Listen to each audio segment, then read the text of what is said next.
Indonesia adalah negara besar yang dikenal dengan aneka ragam adat dari berbagai suku, serta kepercayaan yang tentu saja juga terkenal dengan toleransinya yang cukup tinggi.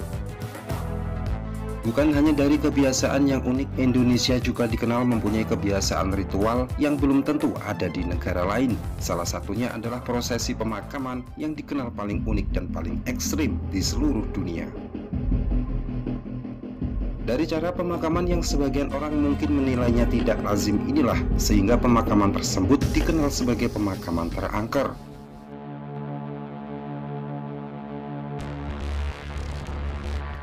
Dan inilah beberapa cara pemakaman terunik sekaligus terkenal menyeramkan yang ada di Indonesia.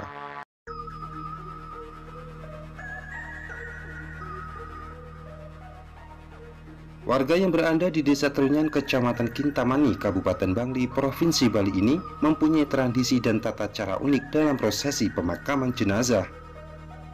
Pasalnya, jenazah yang dimakamkan di pemakaman tersebut terbilang cukup ekstrim, di mana jasad-jasad manusia tidak dikubur, melainkan hanya diletakkan di atas tanah dan hanya dibagari dengan bambu saja.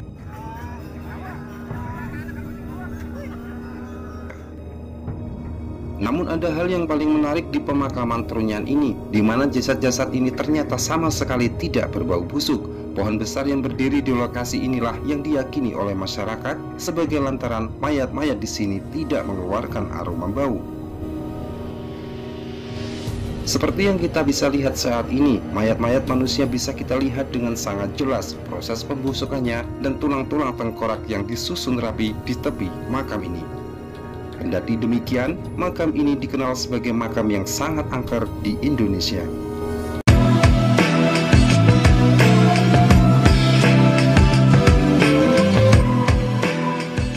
Tidak kalah unik dalam proses pemakaman jenazah, suku Toraja yang berada di Sulawesi Selatan ini juga mempunyai tradisi pemakaman yang cukup ekstrim.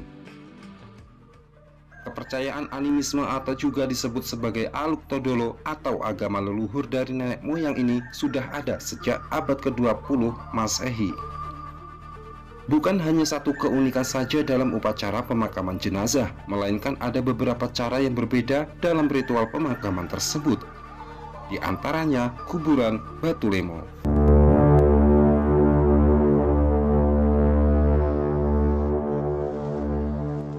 Kuburan Batu Lemo adalah pekuburan suku Toraja di mana jenazah-jenazah tersebut diletakkan di dinding tebing batu kapur yang sengaja dilubangi secara manual. Satu lubang yang berada di dinding tersebut biasanya diisi oleh satu keluarga.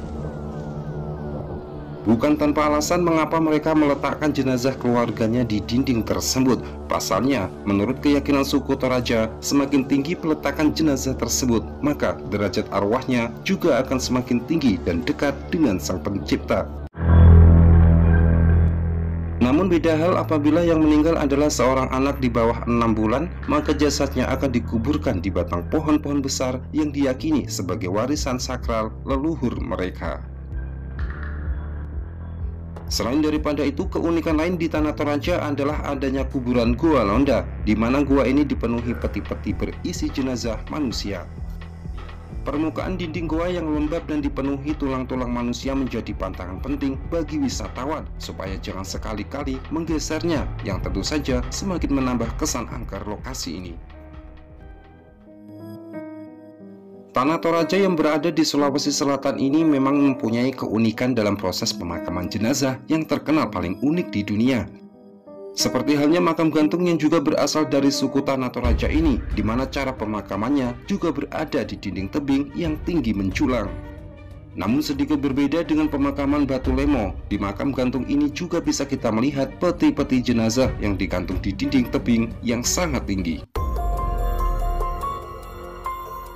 Fakta paling unik lainnya adalah di mana peti jenazah tersebut mempunyai 3 bentuk, yakni rumah adat sebagai peti keturunan bangsawan dan berbentuk kerbau sebagai peti anak laki-laki dan berbentuk babi sebagai peti jenazah anak perempuan. Prosesi pemakaman jenazah di makam gantung ini juga dikenal sebagai pemakaman paling mahal di seluruh dunia. Itulah beberapa prosesi pemakaman yang unik namun juga terkenal ekstrim, sehingga makam-makam tersebut dikenal sebagai makam terangker yang ada di Indonesia.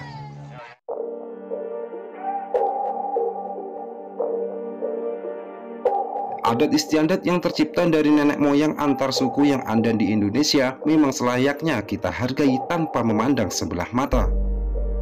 Keanekaragaman dalam berkeyakinan adalah sebuah hikmah yang tentu saja bisa kita ambil sisi positifnya. Dan jangan lupa untuk kembali ikuti perjalanan kami yang akan tetap mengupas sejarah dan misteri di kota Anda. Salam IR.